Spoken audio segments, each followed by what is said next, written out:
Fucking Rudy going crazy. All right, we are recording. All right. Oh, it's weird. You got it. Why is she there? That's funny. Okay. You got it. You sound fantastic, though, dude. Fantastic. All right.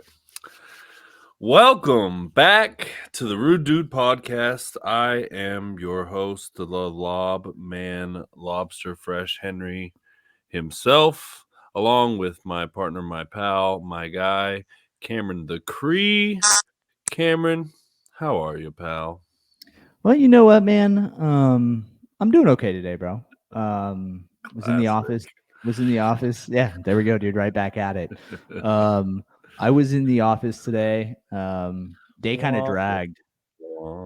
Same. Yeah, it was kind of a long ass day today, to be honest with you. But I've been excited about the podcast today because we do have a guest. So that's exciting. A pivot guest, a guest we had planned, but not for today.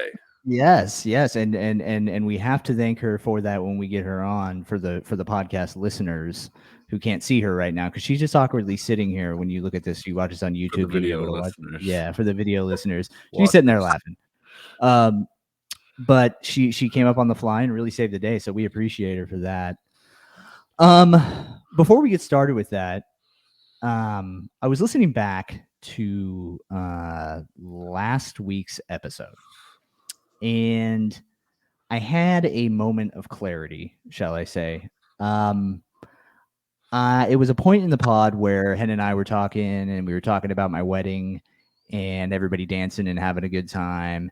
And this is for no reason. Like, nobody reached out to me to say that they were upset about this comment or anything like that. But I called like one of our great friends, like, a fat ass, and it really was eating at me. I mentioned it like 4 times in that podcast, right? Like, I was like, oh, I feel terrible. I shouldn't have said that. And the reason I bring this up is because that's not who I aspire to be as a person. Personal appearance is not show fodder here at Rude Dude, and sometimes I can kind of fly off the handle and say some pretty salacious things, and it's kind of easy to do, for me at least. When Hen and I are sitting here talking, I can get into like this trance, right? Where I'm firing off, we're bouncing off each other, and I can say some things that I probably shouldn't have said. With that being said, I'm grateful that I have the mindfulness to recognize it. And I just want to apologize to anybody if I have upset you with anything that I have said. None of it is done with malicious intent. I can think certain things are funny that may be funny in a different scenario, but when you hear it on a podcast, it might not be.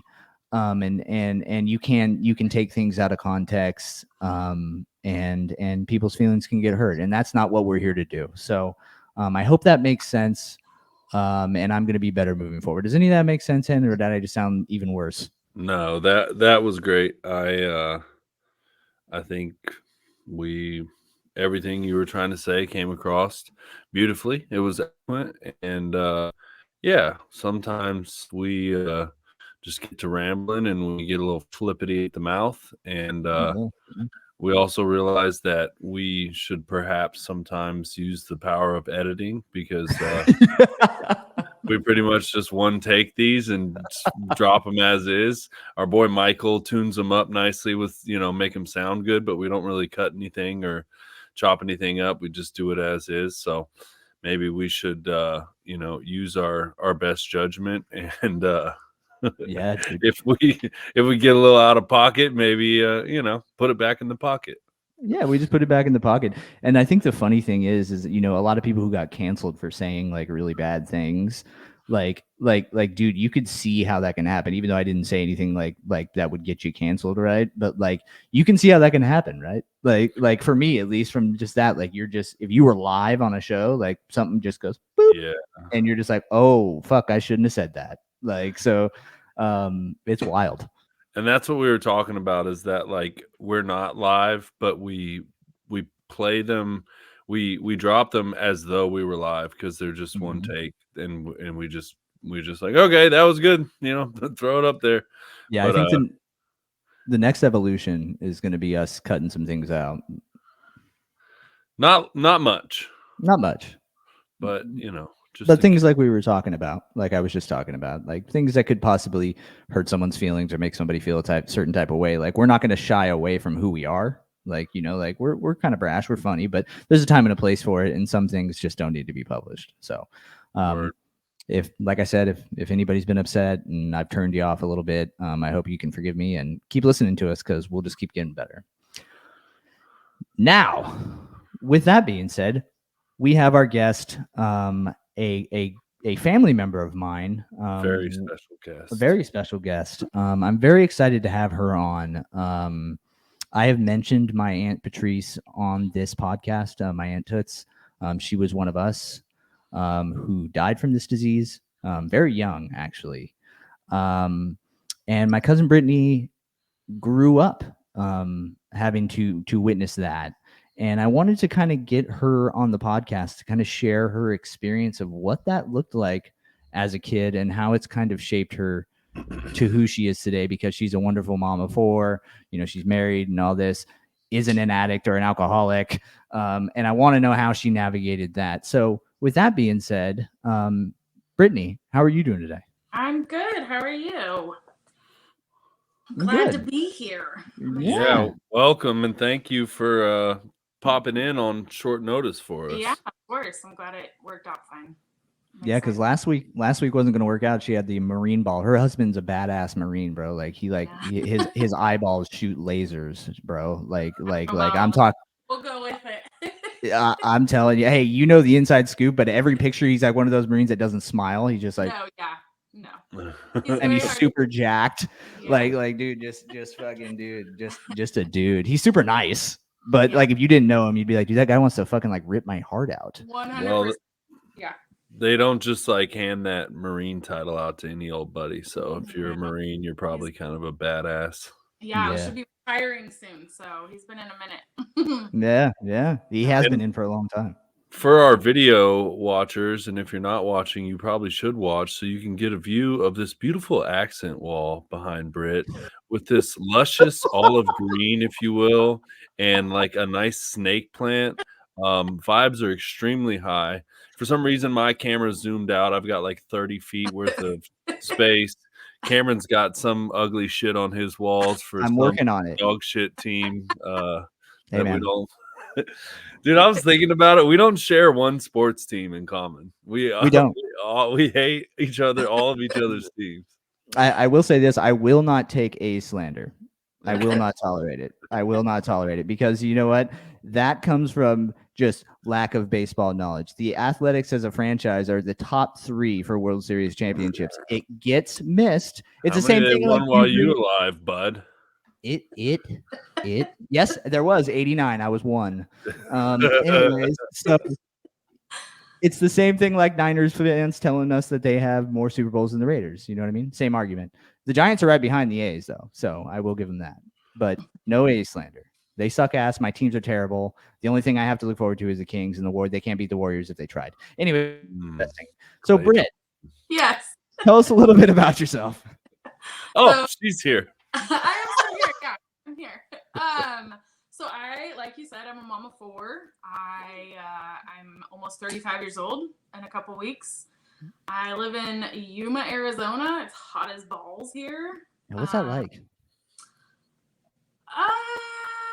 It's like living in a dust storm all the time. It's That not my sounds most favorite area. Delightful. Yeah, compared to San Diego, where we've been for years. Not the best. Oh but God, you moved from paradise to the Dust Bowl. we call it the Devil's Butt, but That sounds about right. yeah. So yeah, I have my own catering and food business, and just kind of living life, loving it. Nice. Yeah, I see you I'm posting one of stuff. your 5,000 cousins. Yes. So Catholic. I am not. Well, the family is, right? Oh, That's yeah. why The we have family 5,000 cousins. Yeah, I am not, but yes. So, Yeah, my girlfriend family is Catholic, and it is the same situation. Yeah. Kristen has a bunch of cousins. Oh yeah. How many? I don't know. Come on, man. But if she didn't have a lot, I still wouldn't know. You know, my brain doesn't store this kind of information. Don't ask me her birthday. I know it, but That's like, true. don't. No, dude. To be honest, I couldn't even name how many cousins I have. I think we have 34 first cousins, and I then think I we have don't even more. from there. Yeah. I think it's like more than that. Maybe. Who knows? No. It feels like more than that. Yeah. So with that, you were, like I mentioned earlier, you were Patrice's daughter. I don't know where she fell. Do you know what number she was out of the 15? She was right after Anna. So I think like 13th. I think she was like 13 or 12 then, yeah? Yeah. This is feeling like the meme of like Always Sunny from Philadelphia guy with the red strings going everywhere and shit. It's a shit show. Who knows? I don't know, honestly. It is. But yes, so that is my mother. yeah. So a little backstory on Patrice. She was awesome. I loved her as an aunt. And everybody's experience with her was different, right? Yeah. Now, when you were born, what are some things about your childhood that kind of stood out from you that made you kind of maybe realize like, hey, my mom's a little bit different than everybody else around? Yeah. So, well, she was 17 when she had me. So right there, it's already, she's kind of starting out chaotic, and, you know, that's hard to step into as a teenager. And then I think I was probably, honestly, like when my little brother was born, so I was like 4. I definitely remember things happening where, you know, there's needles, and like we lived in an apartment with like roaches everywhere. And I just remember him being a baby and her just being like, take care of your brother. And I was like 4 or 5, you know? And so I think just from then on, it was just chaotic, constant, not knowing where I was going to end up for the night, not knowing who was in our home, not knowing what kind of mood she was going to be in and how to deal with her at the same time, due to all sorts of different addictions that she was going through. Yeah, so it was pretty crazy for sure. I mean, there's domestic violence in the house, there's drugs, there's alcohol, there's abandonment, there's all sorts of shit that was, you know, happening daily. So she would hand you Cody when you were 4? Yeah. I mean, I was like, that was my first baby. I still call him like my son now. Yeah, I mean, I like raised that kid until my grandparents got custody of us at like, I was 10, so he was 5. And even after that, it was a struggle because we still saw her. I mean, it wasn't all the way cut off until later on in life when I chose to completely put my wall up and just block her out. So now I have a question. Yeah. How so I remember seeing some of those things like maybe we would stop by and you would see like, you know, she would have like bruises on her face and things like that. Like, so the domestic violence thing, you saw a lot of that too? It was huge. Yeah, I think any relationships that she had ever been in, that when I was around her, there was always abuse, constant. And not necessarily from the men. They didn't really abuse my brother and I, but they would beat the crap out of her. I mean, constantly. And then I think that she then turned and took it out on me. Okay. So there was a lot of abuse on my side as well. Yeah. So, you know, I know now as an adult that all came from illness and just a cycle that she couldn't get out of. But as a kid and as a teenager, it was just like, why can't you fix yourself for me? I'm your kid, you know? Especially now as a mom of myself and seeing my children, I would do anything for them. So it's just hard, but I'm not an addict. So I don't have that mindset. I don't have that issue. You know, I have other issues, but very, you know, a few of them, but yeah, you know, I don't have her struggle, so I can't say what I would do in that situation. Yeah. And you have something to say? Yeah. This is making me a little bit emotional. Yeah. For one, for young Brit because we don't wish that upon any child. Right. No. It's really hard to think about, and for two, because I had my daughter when I was 18, and I was an active addict, and ooh, for you to Sorry. say that, for you to say like that you remember you have memories of when you were 4, um, man, my daughter definitely, me and her mom, we were both active addiction, and we fought like cats and dogs. There was physical violence. And I have memories of like my daughter, probably 4 or 5 years old, standing between us, trying to hold us apart. You guys stop it. And man, like, whew, to hear you say that, it's just it's heartbreaking, man. It's heartbreaking for me to think about that, and to think about the effect that that has on a child. And we kind of talked about it when Shandel was talking about his childhood stuff. A child doesn't understand that, nor should they have to. They have no basis for, a child just wants love and attention. And my God, it's just, like I said, I feel for you, and it makes me, I was aware of what I did, with my daughter, and, I've made my amends and my living amends and worked on myself and all that. But to hear someone else say it and think of it in the context of my life, just it's hard to hear, and it just makes me really sad. I don't Yeah. mean to Yeah. be sad. I No, think you're fine. It's I think good. you I need to both, hear it. the fact that you, Henry, and Cameron, I know your daughter, wasn't, you got clean before, but Mhm.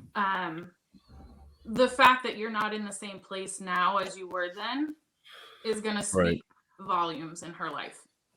right, You know, that effort that you're doing every single day, that speaks louder than anything. And unfortunately, Patrice couldn't do that in her life, and well, at least for me. So, you know, it's sad, but your daughter loves you, and you love your daughter, obviously, or you wouldn't be where you are right now. So, thank you. I Yeah, appreciate that. yeah, man. That was a variable and a factor that I didn't think about. That kind of hit, and then all of a sudden it was like, oh shit! Like hearing you talk about that. You okay, bud? Yeah, no, Okay. I'm Okay. good. It's good to hear these things, and I do take solace in the fact that, like, you know, some people are just pieces of shit their whole life and never change. So, yeah, it was not ideal, but like you said, Britt, I did do the work to, yeah. I'm not in that place today, so Yeah. that makes it better. But I mean, it's also good to hear because it makes me think about wow. I Yeah. wasn't expecting this Sorry. either. No, you're good. It's good. My daughter and we are very close and we love each other, but she's in her teenage years now. Mhm. And she definitely has some resentment towards me. And obviously I know why, but just like to hear you say this and stuff, it almost makes me understand it better. Mhm. So it's good. Have that convo with her now that she's older. I'm glad we have video now that I'm just like crying. It's just sitting here. Hey, make sure to follow our YouTube videos so you can watch Henry cry. You want to see a big ass dude that could be a wide receiver in the NFL crying? Go check out the YouTube. So All right. this is actually really beautiful. I told you this was going to be a good one, bud. Oh boy, we're fucking 10 minutes in, Yeah, fucking yeah. crocodile tears. So Thanks, Brett. You're yeah, welcome. dude. See, on the fly. But it's beautiful, right? Because it gets us to process those emotions. Right. So 10 years old. What drove you getting adopted by your dad's Right. parents? Because I have no relation to these people. Those are the Teslovs, yeah. Yeah. So what went on there? Was there a defining moment, or was it just so go I ahead. think it was kind of like a whole few years of like my school counselors checking in and seeing bruises and me not coming to school with food and them just kind of keeping notes that I wasn't at school most of the time. And I would go down to Fresno where my grandparents lived at the time for the summer. Patrice would let me go down there. And during that time, my grandparents started noticing the bruising, the, lack of food, that, the clothes that I would never come with and all sorts of stuff. So they kind of hired an attorney and sat Patrice down and discussed taking partial custody. And she didn't like that idea. And then it became, okay, how about we give you a year? We'll take the kids for a full year. You go to rehab, you get whatever help that you need, and we'll revisit this in a year. And if you're good to go and you want the kids back, free. That year goes by, and she did not come to the court date. The judge said, you raise those kids like your own, and that's what my grandparents did, luckily. So, so that's kind of where I just don't think she could deal with the guilt, is what I think kind of drove her addiction deeper. There's a lot to it that we'll never understand, because she never got clean, right?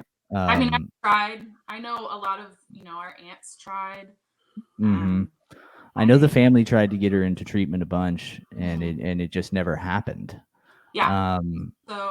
So that was the catalyst to getting you adopted out. Now, I imagine you were probably pretty happy about this. I mean, I was relieved, but I was devastated. I mean, I felt very, very abandoned by my own mom. I felt, at that time, my biological father, who I have a relationship with now, was not in a place to take care of me either. So I felt like nobody wanted me. Nobody wanted my brother. Like, it was just very hard at that age to understand how you could choose, Tim that you just met and beer over your children. So that took a lot of years of counseling and praying and all sorts of stuff, I noticed that you mostly refer to her as Patrice. Yes. Is that kind of a conscious decision? It is. I feel like I mourned my mother before she passed. I feel like when I tried to get her into rehab for the last time, I was like 26. My husband and I paid for it. She had a ride. She didn't show up to the meet point. And then she called and said, I can't do it. And my husband then saw that that emotionally was devastating for me. And so he picked up the phone and said, you don't call this home again until you're sober. And I never heard from her again. So that day, I think I kind of just let her go. Yeah. Right. I actually did hear from her right before she passed, but she thought I was Bonnie and not me. Yeah. So that was hard to deal with too. But yeah, I refer to her as Patrice. I'm not embarrassed that she's my mom. I used to be. But well, my thinking would be too, kind of like in your head, it's like, well, she was never really a mom to me, so I'm not gonna call her my mom. She was your egg carrier. I don't know what they call the woman. They call the man the sperm donor. What would the What is the term for that? That there's a question. If anybody knows, holler at us. The egg crate. Wait, what do eggs come in? What are those things? Crate? Yeah, okay. It sounded weird. Yeah, she was my egg crate. So to paint the picture a little bit more for everybody, from my experience with Patrice, right? So every family has, for the most part, a black sheep, right? Right. I think the Fuchs side had about half black sheep. three. There's I think like three, four. You know, 5 of them that were a little rough. Some went to prison. right. You know. 3 or 5, so only like 3% of the family. Yeah, big family, 3 are dude. normal, it's fine. Yeah. 3 of them aren't addicts. Anyways, my mom being one of them. So, when we would go up to Georgetown and Garden Valley, this is after you had been adopted out. You would know that Patrice was up there somewhere, Oh yeah. right? So you would go, say, if I would go to Garden Valley to visit Grandma and Grandpa Fuchs, right? For context, this is the grandparents that Brit and I share. And Right. then my Davis side was in Georgetown, just up the hill a little bit more. And Which if you I didn't, also use as a safe house sometimes. hey, rest in peace to the Davis grandparents. I miss them tremendously. They are saints. Yeah. But you would come around the corner, say in Georgetown, and you would see her. And for people who, the way I can paint this is, when you see those people on the street that are emaciated and you just know that they're drug riddled, they're on a run, they smell, they're smoking cigarettes, they look like they haven't eaten in 500 days. That was kind of who Toots was, right? But when you saw her, she would come up and give you the most intense loving hugs, right? Like I try to give her a little bit of glory because I know what it's like to be sick, right? She was a bad mom to you, and that's never going to be okay. And I'm not agreeing with how she raised you.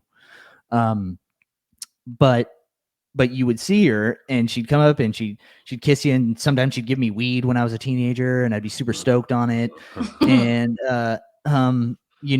she was just one of those free spirits. But in turn, when I sit here and I reflect on it, now that I'm sober, she was just a really sick individual. Yeah. For somebody to be able to neglect their children like that, to the extent that you were, and we brushed over all the things. I mean, I'm sure you could talk about everything you really saw in detail, but we don't have enough time for that. And it's just really, really sad, right? Because that's the reality of life for people like Hen and I, right? Like, we don't like to believe it. Like I used to use here's one thing, and then I'll let you talk. I used to use Patrice, or Toots, as we used to call her, as a guidepost for, hey, I'm not an alcoholic. I'm not Toots. Right. I'm not as bad as my Aunt Toots, dude. So there's no way that I'm an alcoholic. Yeah. And that is the God's honest truth. I would tell myself that, because I'm not up here. Yeah. I'm not up here in fucking Georgetown, doing drugs and licking people's faces and shit. Yeah, being a bum. Like, I'm not that bad. And it kept me in my addiction. That was a part of my story, was I'm not as bad as Toots. And I haven't told anybody that, but it's true. And it's just really sad. I didn't know you guys tried to get her into rehab. Yeah, I tried hard. I mean, I tried for years. It was crazy though, because for, as my adulthood, I thought I had boundaries, where it was like, she'll call, and if I feel like talking to her, I'll answer.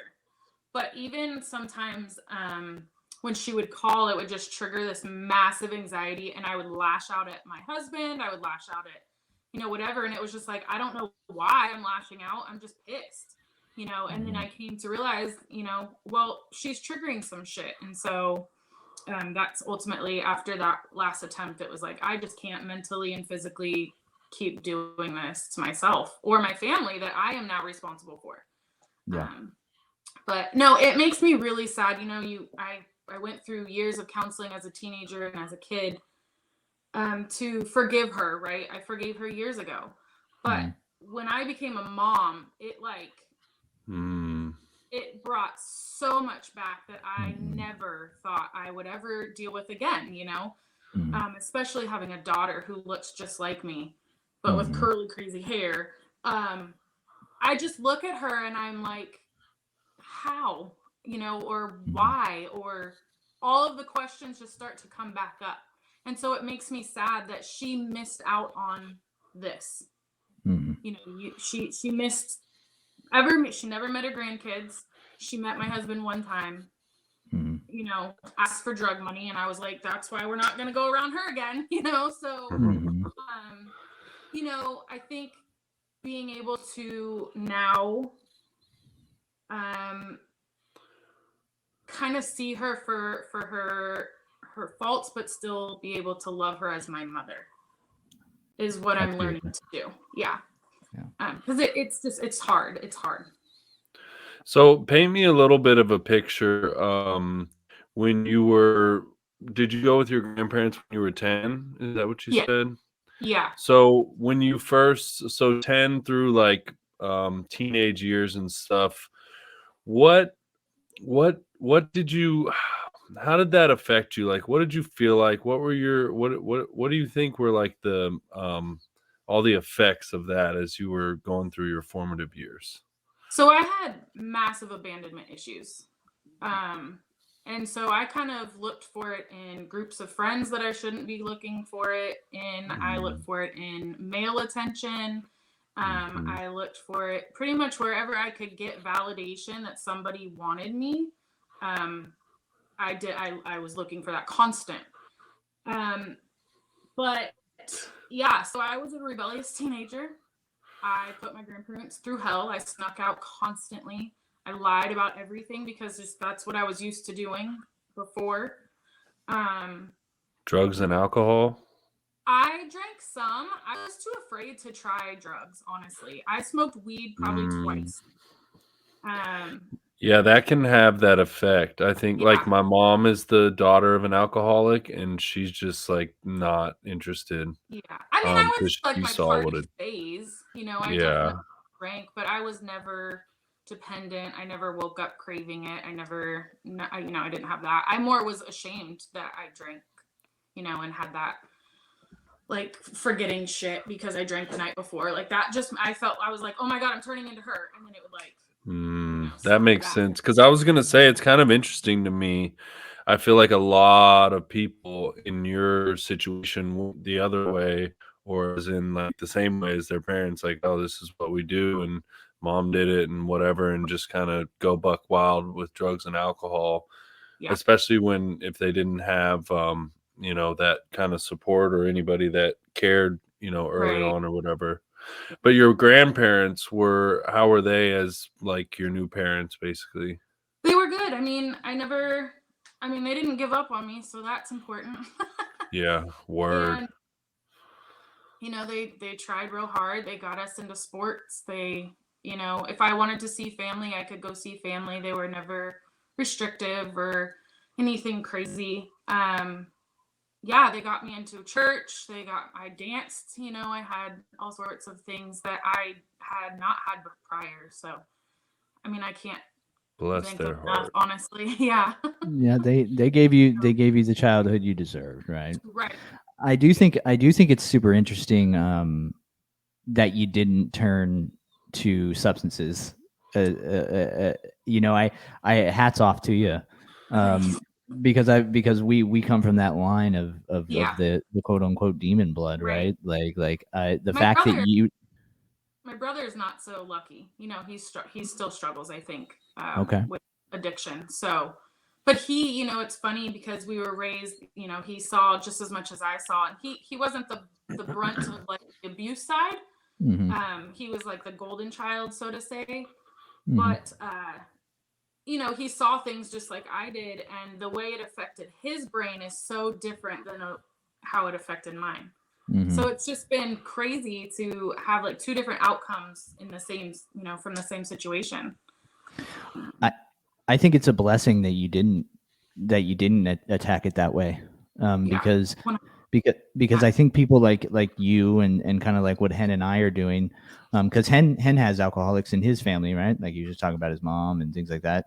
Like what we're doing in this moment and what you not turning towards substances and stuff like that is we're breaking a generational curse. Absolutely. That's a V8. That's a V8 that he's drinking. And here's our ad break. V8 energy drinks. Drink the most them. delicious and nutritious energy money can buy.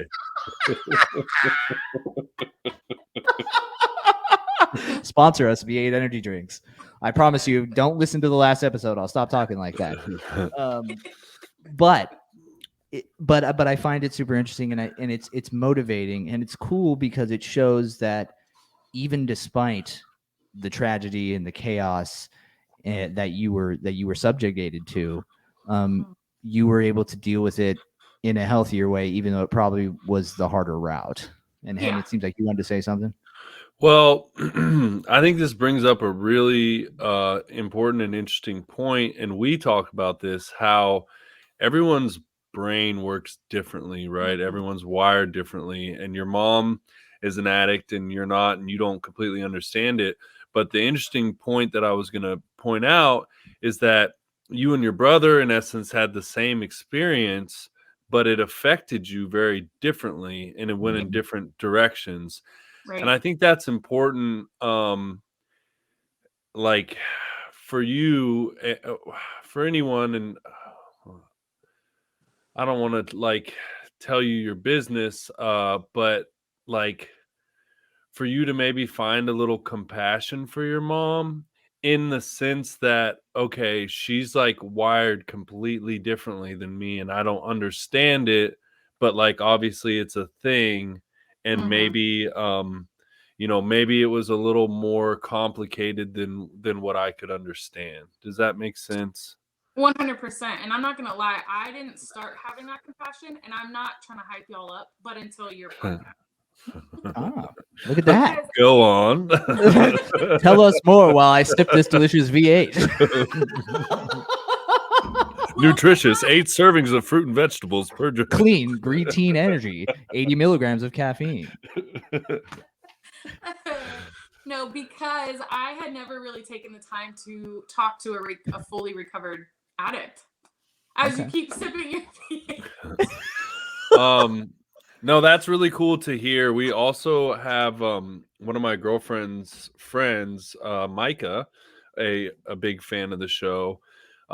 She does not suffer from addiction, and I'm not sure that anyone like very close to her does, but she like finds a lot of the stuff that we talk about very useful for like some of the other issues she might have, and also maybe she does, I don't remember, but like understanding, just getting a better understanding, and that's part of it. And it's really cool to hear that, because we don't want our show to just be for addicts. We want, because almost everyone's affected by addiction, or a couple degrees of separation from it one way or another. So if we can shine a little light to be like, hey, this is how we think, and maybe that'll make it make more sense to you, like that's awesome. That's a big goal of ours. I think that's super cool, Brit, and I appreciate that comment, because I think it goes back to what Hen and I have talked about in the past, right? That's kind of, at least one of my missions is to show, right? Shed some light on it. Like, hey, you could have, leading up until, say, hey, finding the podcast, right? You could have had a different vision in your mind, right? Like my mom just didn't care about me. Well, to an extent, there is a part of that yes, she probably didn't, because she was so sick, but there was also another part of her that was just viciously sick, right? And now you can sit here and you can understand, like, hey, there's more going to it, kind of like what Henry just said, right? Like, there's more to it. Like, my mom doesn't just hate me, she's a slave to her substances, right? And I never really, I didn't sit and think like, oh my god, I hate that lady so much. I mean, obviously as a kid I went through all of those emotions, but maturing, I was never like, oh, I hope she croaks today. It was not, it's not like that. I think for me, hearing how you guys are able to kind of think with a clear mind, because even when she was sober, for like the bits and pieces, and when I would talk to her, she still kind of had the same mental thought on the world and like how she thought about stuff. And so I just assumed that all recovering addicts still had that same mentality, because that's what I was exposed to, and so for you guys to sit and have different points of view, it's just kind of opened my eyes to like, okay, so I just can't ball everybody up like that just because that's how she was. You know. That's how you do the simultaneous head nod, bro. Let's go. Go ahead, Head. Well, no, I love that because I think it's dangerous and kind of silly to put anyone of any kind of group all in one, you know, paint anybody as Right. all X are exactly like this, you know. Right. And one thing I was thinking about, because we'll bring it back to like my daughter is, you know, she struggled with it. Her mom kind of struggled with addiction even after I got clean, and it's always interesting dance of like, you know, we're trying, you know, we never wanted to like put her mom down, but I guess what I'm trying to say though is that she always and to this day loves her mom, right? And so like a kid's never going to want to hear you talk poorly about their parents no matter how their parents treated them. I mean, maybe to a point, but like a kid's always going to love their parents. So like I'm sure for you, like no matter how you felt about her, there was for a long time it was like, oh, that's still my mom, you know, and I still, yeah, I'm not Yeah, even sure the point I'm trying to make. it was always like a lingering I needed my mom. Yeah. Even though I had a mother figure that was doing amazing, you know, my grandmother, and provided all this love and stuff, it was just, yeah, it's not the same. You know, it's not, you want her to want to be that for you, you know. Yeah. You seem to have, like you said, you did therapy. You seem to have done a lot of work. You seem, obviously, you can sit here and talk with us about it. So you're in pretty good shape. Yeah. What when you were working with therapists and whatever else, like what really helped you? Do you remember, was there like a breakthrough moment? Like how did you make peace with it? How were you able to forgive her? Like, I know there's a lot in that question, but what kind of really helped you through that? So my grandmother actually gave me some advice and said, she kind of gave me the analogy of you're carrying your mother on your back. You're carrying her like a backpack. You're carrying all of her mistakes, all of the things that she's ever said to you. You're carrying that daily, right? And so she said, when you finally take that backpack off, you will lose that weight and you'll be able to become who you want to be without that. Like that doesn't make you. So I think that's probably the one thing that kind of stuck out. And then Grandma bars. Right. That's super when the heat. therapist had something similar. Yeah. Yeah. Once I was kind of able to I guess disconnect. Almost like punishing yourself for her mistakes. Well, I blame myself every day. I mean, it was like That's interesting. She had me when she was 17. It's my fault that she couldn't handle, you know, that lifestyle as a mother. So then she went to this, and then if I cried, then she went off and left me, and I shouldn't have cried, and you know, so. Oh fuck. What a way for a child to feel. Yeah. It's a lot, you know. That is a lot, and it's kind of hard to process hearing you say it out loud, right? Like I had a vision of what that looked like for you, right? Like, oh, okay, yada yada yada. Like, you know, she was with the Tesloffs, and look at her, she's happy. She's happy now, right? But now that I've gotten sober and done some self searching, that's why I wanted to have you on here. Because I was interested to see how you climbed out of this, because that's not how any child should be brought up. Right. The question I have for you is, so she went downhill pretty quick. Yeah. As in terms of, you know, I remember the last time I saw her, she was a skeleton. It was like, I don't know how she's alive. Like I couldn't tell you the last time she drank a glass of water, the last time I saw her. Like I mean that like sincerely. Like I don't know how she was walking. I don't know how she talked to me. I don't know no teeth, no nothing. I mean, you know, it was a bad picture. Yeah. But she was dying. You said that you talked to her. or did you not? So I did. Okay. Anna actually Before she called. passed.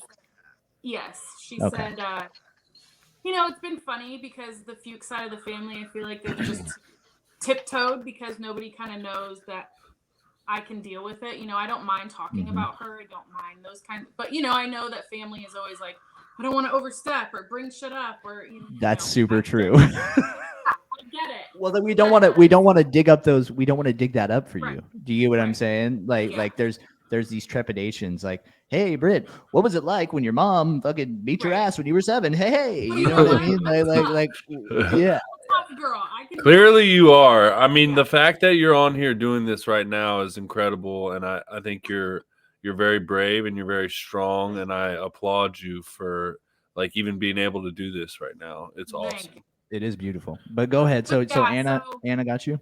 Yeah, so she called and she's like, I just want to let you know, your mom's in the hospital. Did you want to talk to her? I don't want to pressure you. And I'm like, well, yeah, I'll talk to her. So she put me on speakerphone and she just called me Bonnie. How are you, Bonnie? And I'm like, I'm your daughter. Like, I just want you to know that I love you. And, I told her I forgave her and I was okay. And, all the things. And then I really don't think that she knew who I was. I'm not sure if she knew who the people in the room necessarily were at that point, though. So yeah, I just kind of owned my little life, and I think the next day is when she passed away. So, and I was also pregnant, so there was those hormones as well. Oh my God. So, did you feel did you experience any kind of relief, whether she could hear you or understand you or not? Did you feel some relief in being able to say those things out loud to her? I did. I mean, I never wanted her to think that I hated her or that I wish bad things for her. So yeah, I think it was healing for myself, and whether she really understood or not, she needed to hear those things from me. So you don't want somebody to die, whether they've treated you like shit or not, without feeling loved or Amen to that. Well, or her to die and you having never been able to say that to her, right? Well, and that's why I went to her memorial service as well, because originally I wasn't going to go. I just didn't feel like I needed to go. I had lost her years ago in my mind, and emotionally I let her go years ago. But I really went to honor my grandma who had just lost her daughter. And I went because I figured if I needed to leave, I could leave, but I can never go back and go if I felt like I should have gone. Right. Yeah. 100%. Yeah, and you actually, Cameron, had said something to me at her memorial service, and you gave me a big hug. I don't even know if you remember. Cameron's like, "Oh my God, I was wasted. I was still drinking during this time. Like, what did I say?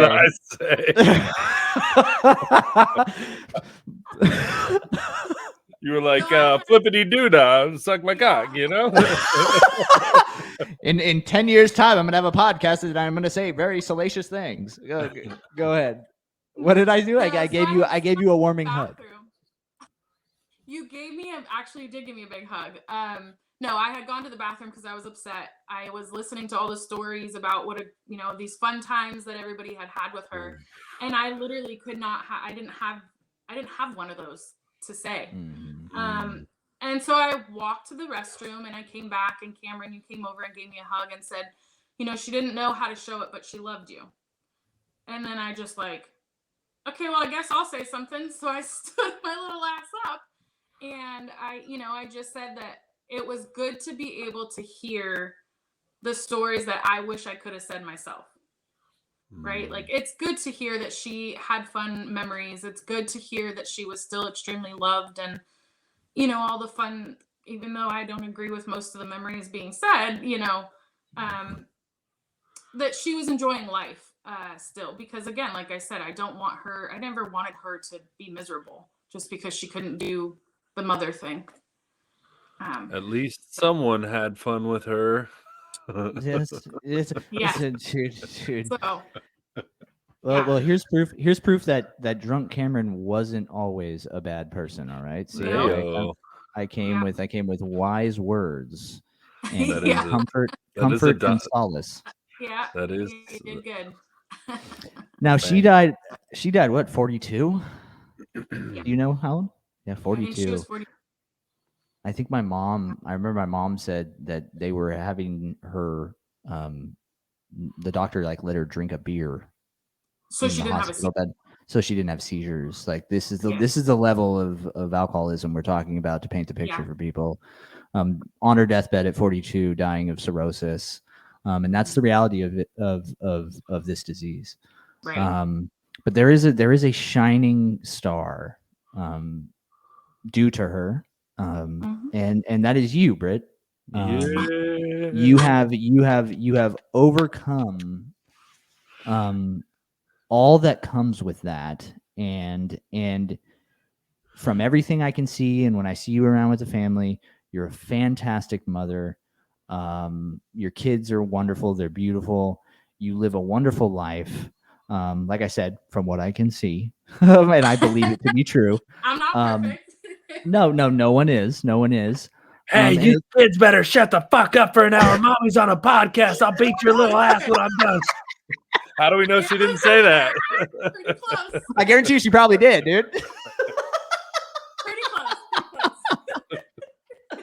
But I wanted to just say that it's out of tragedy comes triumph sometimes. The concrete And that grew from the rose. Wait, the rose that grew from the concrete. There you go. Okay, there we go. So tell us a little bit about what your life looks like today now. It's been years since she passed. It's been 6 years. Okay. Yeah, I mean, That was prime great. drinking, Cameron. Yeah. When I gave you that Love hug, it. I was at like rock bottom 6 years I ago, was like, dude. it smells like weed.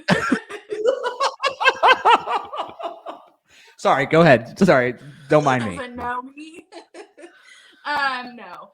Life now is great. I mean, I can't complain. I have, our daily struggles. I still catch myself feeling, especially as a military wife, when he's gone a lot for work or whatever. I have those abandoned. But ultimately, I have a great life. I have a great family.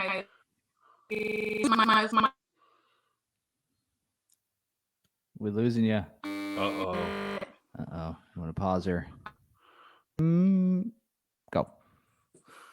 Yeah, so today I feel super blessed. I have a great life. I do have those abandonment issues that come up when my husband's deployed or leaves a lot for work, that I have to work on, during those times. But I can't complain. I love my family. I love my kids.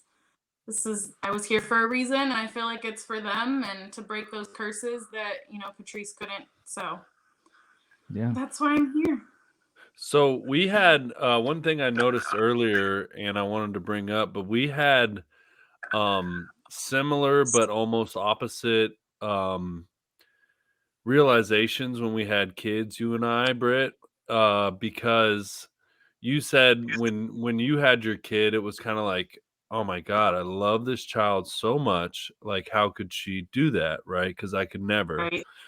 Well, mine was similar but different, where I was like, oh my God, I love this child so much. I can't believe what I put my parents through, because they spent sleepless nights worrying about me getting phone calls from jail and all that stuff, to where when I had my daughter for a few years, I forget, but there was like a moment when I was like, oh my God, like if this child puts me through half the shit that I put my parents through, like I could just feel my heart, because I love this child so much. And I was like, oh my God, I understand how my parents must have felt. Like, this is awful. And I literally called them, was like, I'm so sorry. Like, I get it now. I love this child, and I can imagine how you felt, and that must have sucked. Yeah, Right. dude. I think it's all just very beautiful. And you said the abandonment issue. So yeah, I imagine you still have like random moments where things will pop up. Yeah. where like Oh, you might big just time. do you have just like random moments of rage or something like that? It'll just pop up out of nowhere, or sadness, Not or yeah. So I think sadness. It's mainly like Mhm. holidays or something where I'm like, Okay. she's missing it all, you know. Yeah. But I Yeah. get through. I think like your higher power has a funny sense of humor because you have abandonment issues and you married someone in the military who's gone all the time. Listen, that uniform got me. Yeah, you guys have been together a Yeah. long time. You've been married a long time, huh? Yeah, it'll be 17 years in March. Yeah. Wow. Yeah, long time. Well, but I also think High that it school. speaks, I think it speaks to your healing that you are able to be in a relationship like that where you don't need to have the person around all the time. So that's actually pretty cool. Well, I think this has been fantastic. Dude, we know how to find them. I took All of our guests have had some intense, serious like yeah. trauma and stuff, which I love. It's great. Yeah. This is what we live for. So Brit, thank you so much for coming on the fly. It's been fantastic. You were great. And I would be remiss, like, shit, maybe we'll have you back on one day. Because you held yourself up. You had a lot of really good stuff to say. And I think a lot of people can relate to your story. Because there's a lot of children that were raised the same way, right? And they might deal with the same issues. I actually have a really good book. You'll have to shoot me your address after this. It's called The Body Keeps Score. I don't know if you've heard it. It's a book about trauma, and it shows. I won't get too in depth, but it shows that how certain times of the year or certain events or something like that can raise your anxiety levels or create this type of emotional response when nothing's going on. And lo and behold, it was an issue from childhood that happened. Like the body remembers that stuff. So I'll have to send it to you. I think you'll really enjoy it. It was a good read for me if you're into that. Is there anything else you want to say before we close this off? Because I'm not going to have you stick around for Hen and I's little spiel, and we'll let you go. I know you got 4 kids to feed and whatnot. I can't hear you. Uh-oh. Oh, she's deaf. No, that's not how that works. I just wanted to say that I just appreciate being on here and being able to talk openly about such a tough subject, especially being on the receiving side of the addiction that y'all are dealing with or dealt with or daily dealing with, Yeah. So I know it's hard to hear my side, the kid side, but I appreciate being able to discuss it with y'all for sure. No, it was awesome. Hen had something to say. It's good. And I for one, like, man, I wasn't even ready for this. Cameron told me it was going to be good, but I didn't even realize it was great. And so thank you. And I think it's really cool for this show to have a guest like you who's not necessarily an addict, but's dealt with addictions and had other issues because of it. And right. But I want to say, and I'm going to try and do this without losing my shit. That speaking as a parent who was an addict and was kind of on the other side of what you experienced, I know your mom loved you, and I would tell that little girl, like, don't blame yourself because it has nothing to do with you. And what your mom was suffering from and what I was suffering from was so far beyond. It wasn't a choice. Like I choose this because it's more important to me, even though it basically comes out that way, that like this thing is more important than my child. I know that that's it's not the case, like Cameron said, like your mom was very sick and if it was as easy as saying, oh, maybe I'll just stop and decide to be a mom, everyone would be doing it and we wouldn't have rampant drug and addiction problems throughout this country and the world. But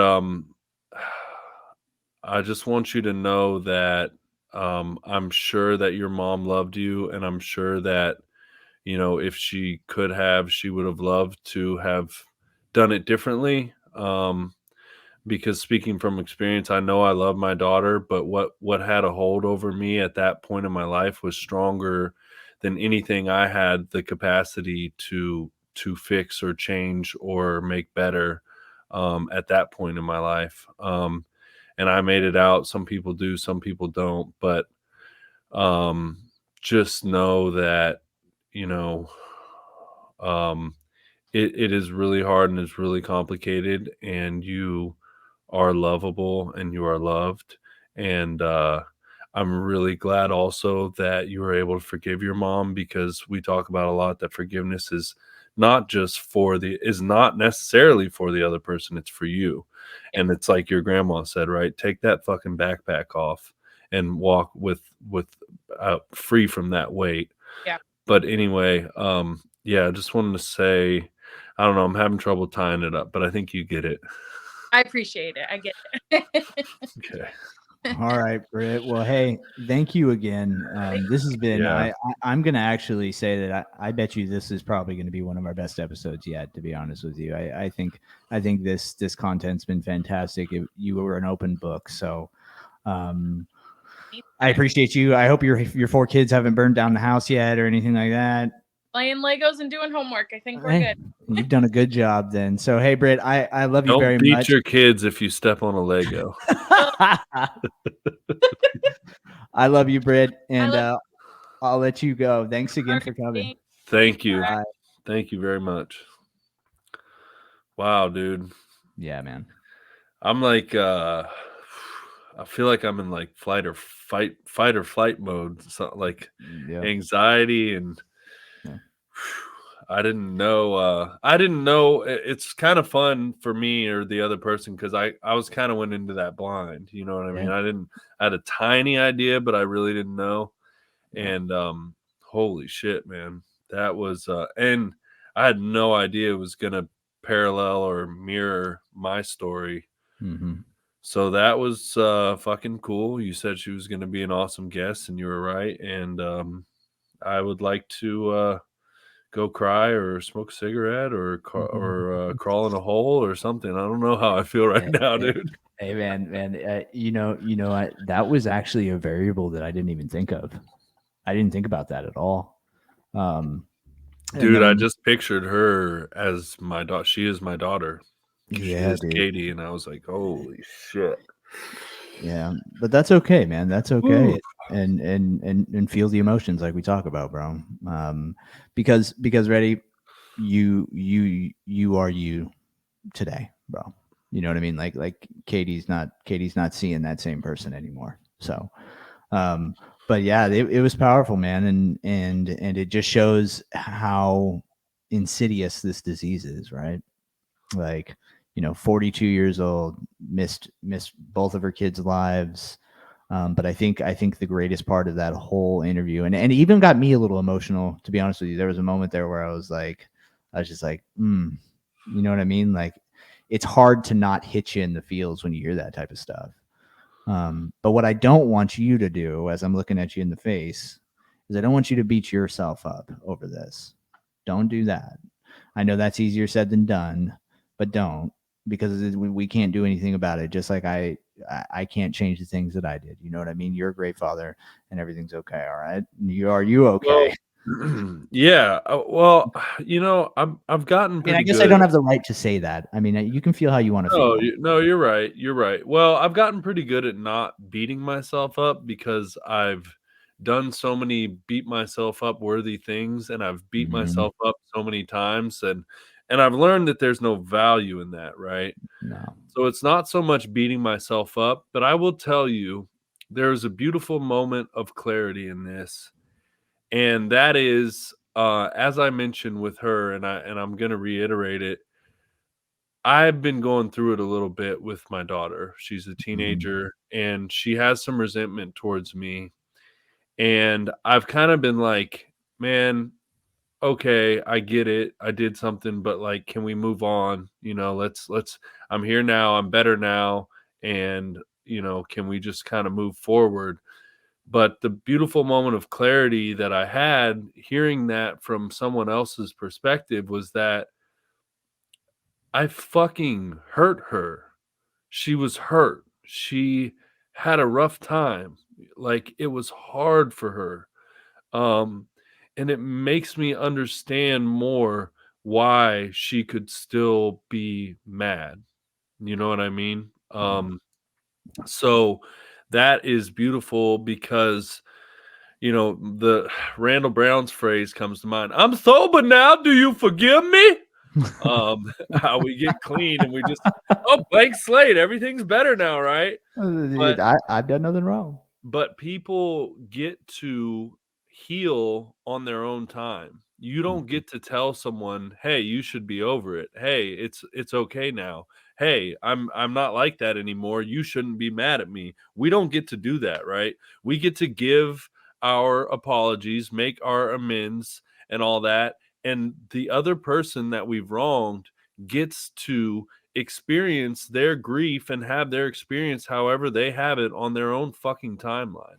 So so if my hard. daughter says that she feels this resentment, then that's what she gets to feel and she has a fucking right to.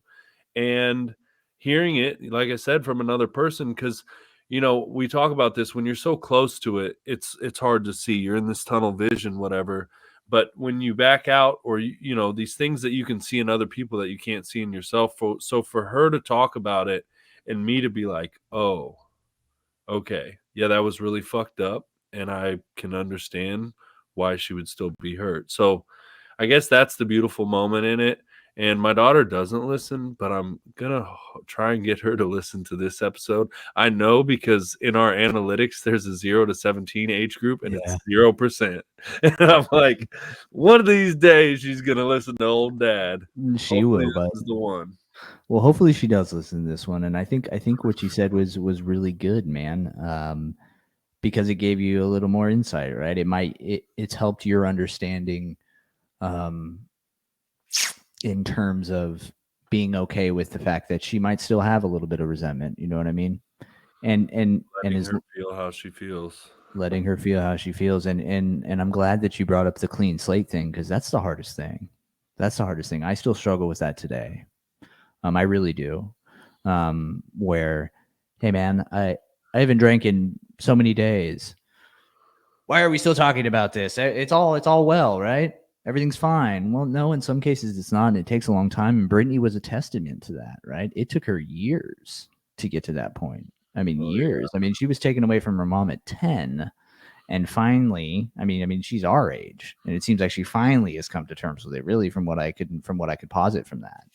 Yeah, and it just it all just comes in waves. Now, I'm glad that you're bringing this up about about your daughter thing, dude. It's important for us to hash this shit out. But I don't think she feels the same way as Brittany did about Toots. Or at least I could be naive to the situation. I don't think she feels that way. No, and it's okay. I'm not. No, it's not like it was that bad. But she had some of the same experiences. Oh yeah, no, I'm not trying to negate that she wasn't exposed to some chaos for sure. But like I said, allowing her to heal and make her peace with it on her time, I think is important, and just being sympathetic to her side of it. Mm-hmm. But again, like I think this is a beautiful teachable moment, because instead of me feeling sorry for myself or beating myself up, I can be grateful for this moment of clarity and grateful for another opportunity to learn something and get a little bit better, right? Yeah, man. Yeah, kind of like what happened when I apologized in the beginning, right? Like when we have these moments where we have an opportunity to learn, and if we're not cognizant of it, it'll just fly right by. And then, you know what I mean? And then we'll just stay with the old behaviors. And like I said, you could have either taken one of two paths. It was, ooh, that makes me feel really uncomfortable, and now I feel like a terrible dad, and I'm gonna go cry about it. Or, hey, here's the silver lining. I probably still will cry about it, but I have another viewpoint of it now. Like, hey, it's gonna take her however long it's gonna take her, and as long as I still don't revert back to who I was, and I try to be there for her, that might speed up the process or it might not, but that's going to help you process it in a little bit of a better way, right? Or at least that's my take on it. And I think your involvement in your sobriety and still staying on the path and not being that person who she maybe doesn't even think about from time to time, who knows what goes on in Katie's mind, right? Is the most important piece, bro, right?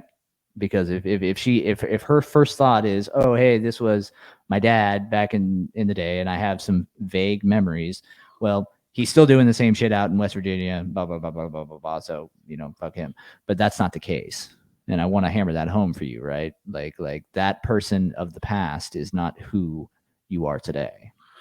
Yeah, and that's kind of, I feel like the reason that I have expected this accelerated timetable of her basically forgiving me or whatever, which she has to a point, but I feel like that's part of the reason why I expect it, because it's like, like I said, some people are literally just pieces of shit their whole lives, and alcoholics and drug addicts, and never change, or unfortunately, like for Yeah, my Aunt Toots, yeah, Toots, dead at 42. gone, no longer with us. So like, I did the hard thing. I did the thing that, everybody wishes their addict or alcoholic parent would do. Yeah. So, and I'm not asking for a fucking medal or a cookie or anything. Point being, like, I did what I can do, like we talk about, clean my side of the street. I did what I could do for me. That's the best thing. And for my family and everyone who cares about me. So I can find a little bit of solace in that, and rest assured that, I did something, and it could be worse, and I could still suck. And I don't really suck that much anymore. No, dude, I think you're fantastic, man. Oh, You're fantastic, man. And that's a really great point. And I appreciate you. This episode has been beautiful. I appreciate you opening up about this, because you know what, man, that takes some stones as well. This is a serious topic. These are things that you talked with your sponsor, and maybe you mentioned it in the rooms, but you putting this on the podcast and being vulnerable about it, I appreciate that. And I'm sorry that it's eating you up a little bit. No, but it's good. I honestly think it's all positive. And dude, I'm an open book. I really am. And it's like, why? Because can this help somebody else? Like, the answer is yes. Absolutely. I think it can. So like, me suffering in silence, or learning, even me learning in silence, who's that going to help? Nobody. Like, we're here to help. And this is not, I became this way long before the podcast, just in the rooms, going to meetings and sharing honestly, because, how helpful, how awesome, how great is it when someone shares something that you can relate to, right? And you're like, oh my God, I'm not the only one. I didn't think anybody felt like that. I didn't think anybody experienced that, Yeah. So if anyone listening is like, okay, either I had the same experience with my parents, or I was the parent like Henry, that maybe they can take something from this and feel better, or learn something, whatever else, like, and if I was still a piece of shit, I wouldn't be talking about it. But I'm like I said, I'm a little better now, so it's okay. I've done the work I can do to try and fix it, so I don't mind talking about it. Yeah, man, it's an honorable thing to do, and it might do exactly what happens to Brit, right? Like you'll have peace with it, and then all of a sudden it might pop back up, and you'll just have to revert back to this conversation and be like, hey, it's okay. And I think she'll come around in time. If she's still harboring some resentments, you got to remember she's also like a teenager. Like, dude, I hated everything, regardless of what happened in my childhood, right? Like like my parents and all that. I think she'll come around to see, as long as you keep staying on the path. That hey, it was a different thing, and hopefully she listens to the podcast. She can get a little more insight, like kind of like Brittany said. I'm gonna implore her. I'm gonna be like, hey, I know you don't want to listen to your boring old dad talk for an hour and a half, but This one's important. Really appreciate it. I think you would really like it. It might be a little intense for her, but yeah. So I'm gonna go curl up in the fetal position on the floor and watch Thursday night football. The toilet bowl, old Titans and Steelers. You okay? How's your tummy, bud? Oh, good. I feel, Okay. dude, so coming into this, I didn't feel very good. I got nauseous on my way home from work. I took a nap before this. I did not go to the gym as protocol would state. Well, I had you to don't get feel a good. cup of coffee to get me going. And then when she started getting into it, like I was right there. I was like, oh, okay, this is what we're doing. Yeah, man. Yeah, it was so good. It was so good.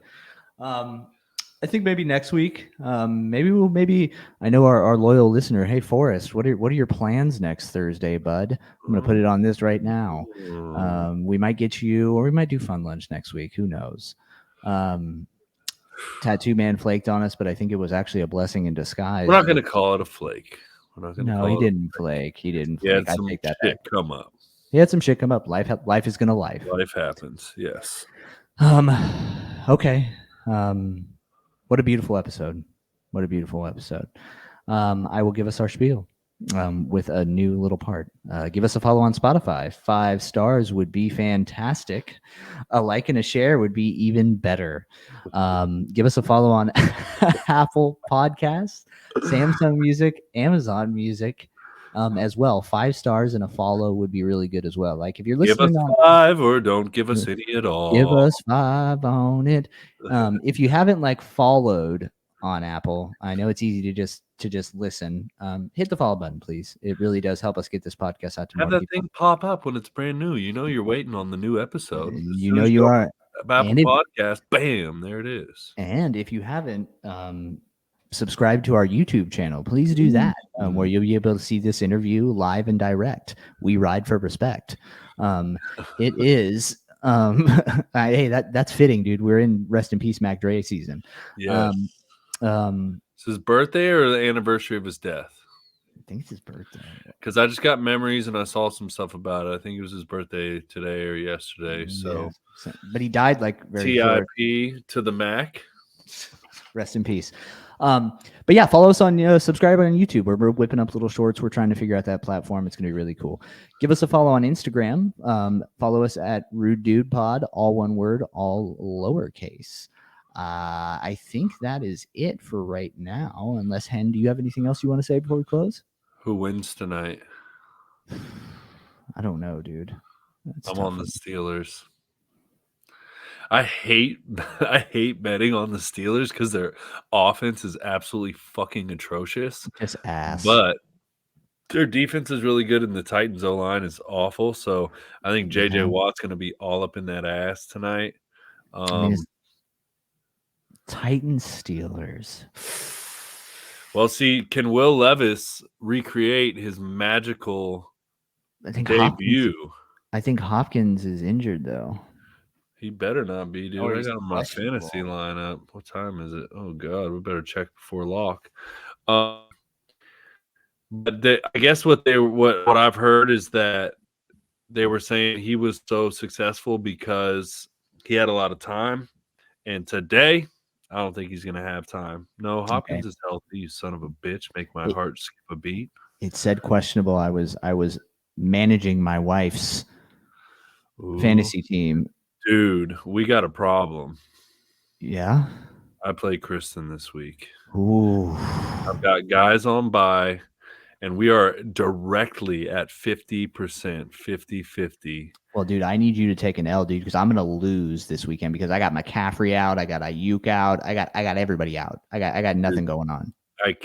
But here's the thing: if I lose to Kristen, when at age 79, when we're old and gray, sitting in a rocking chair, you remember that time I whooped your ass at fantasy football? I swear on my life, dude, I cannot. I cannot. I won't rub it in because me winning is what should happen.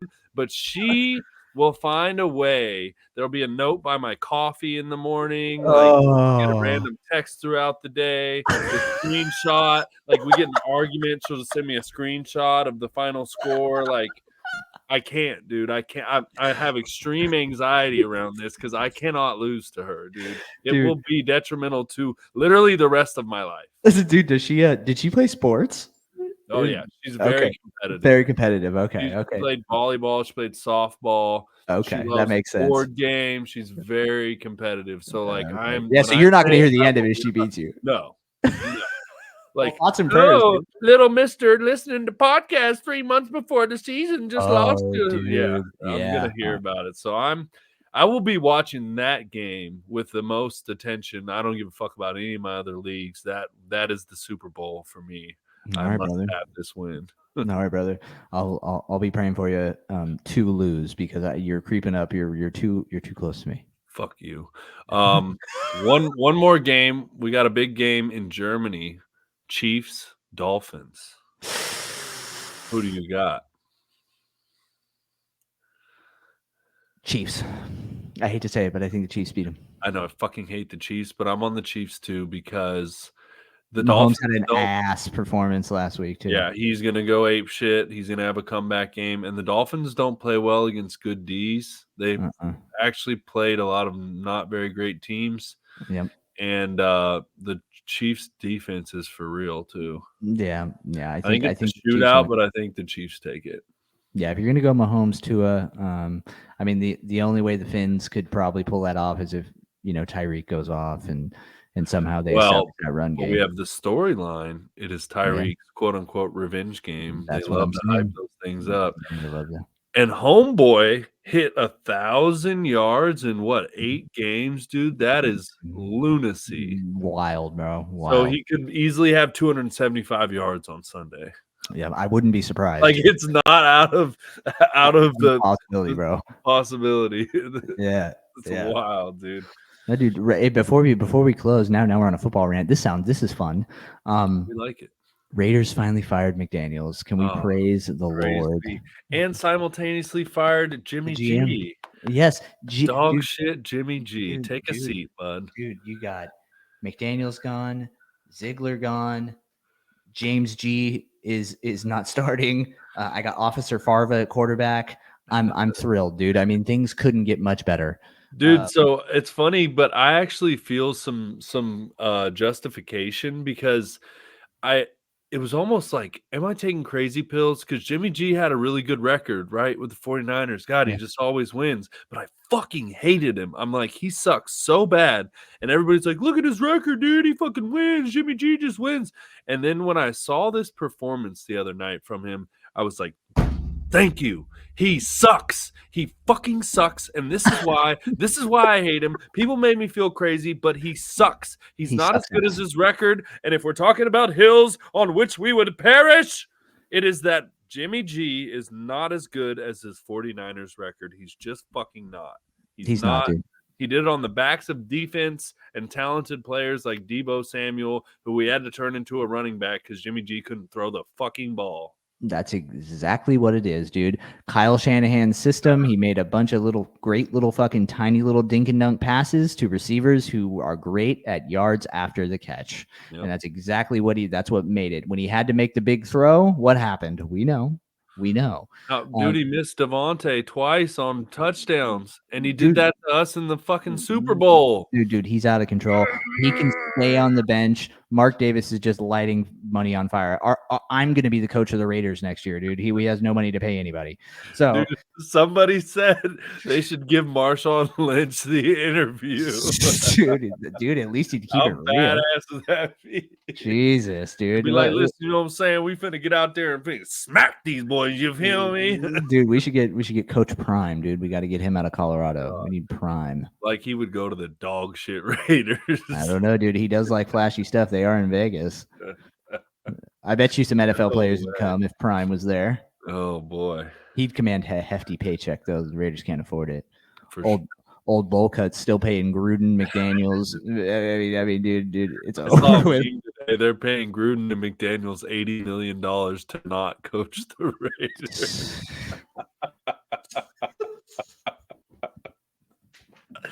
Oh, dog shit Raiders. Are we concerned about Brock Purdy? I am. No, you I am. said that. You're happy. I think he looks a little shook up. Someone said he's the same as Jimmy G. I do not agree with that statement. I do think he's better. But you were talking about the dink and dunk passes, and that's Shanahan's system, and it works. He's been getting the ball downfield to Ayuk though pretty nicely. Yeah, but he came back to earth. He came back to earth because he was on an incredible run of 12 regular season games in a row, won and all that, and then some really bad fucking decisions and situations going on in the last couple games. Yeah, what does he got, like fucking 5 or 6 picks? I know he had 3 in our last game, and then maybe 2 before that or something. He had like 5 picks in the last 2 games for the first 7 games, and then 5 and 2 or whatever. Yeah, it was a little rough. I'm not too worried about it. I think our bye week couldn't have come at a better time. Yep. We'll get a little healthy. We'll get him coached up a little. Dude, Chase Young and Nick Bosa. Who wants to be a quarterback against that? Well, dude, if they can't get to the quarterback now, dude, there's no excuse. There's no excuse. There's no excuse at all. Young and Bosa is nasty. We needed a cornerback because Diamador Lenore just commits PI every fucking time a receiver gets loose on him, which is every time. But, pressure on the quarterback will help. That's the way that defense is built, though. The Niners defense is built on that line. They're counting on that line getting to the quarterback, so your corners don't have to be sitting out there playing massive coverage. They're hoping to rush the quarterback to make him, make these short passes. And that the Fred Warner. Your linebacker core is insane. Absolute fucking savage. He's on every tackle. Yeah, he's everywhere. So you can see it. If the D line gets to the quarterback and does his job, your linebacker core is fantastic. You just need mediocre, corners to just do their job to the best of their ability. If that's operating properly, which it hasn't been the last 3 weeks. Yeah. Yeah. So thoughts and prayers. Well, that was a great episode, and it got even better because we talked football. All right. I will finish it like we always do. I love you, Hen, very much, brother. What a great episode. I love you too, Cam. Thanks for calling on Brit, and thanks, Brit. That was awesome. And also, remember, be yourself and fuck what they think. This is still going to be a little weird, dude. Ready? Later, dude. Late. Oh, dude.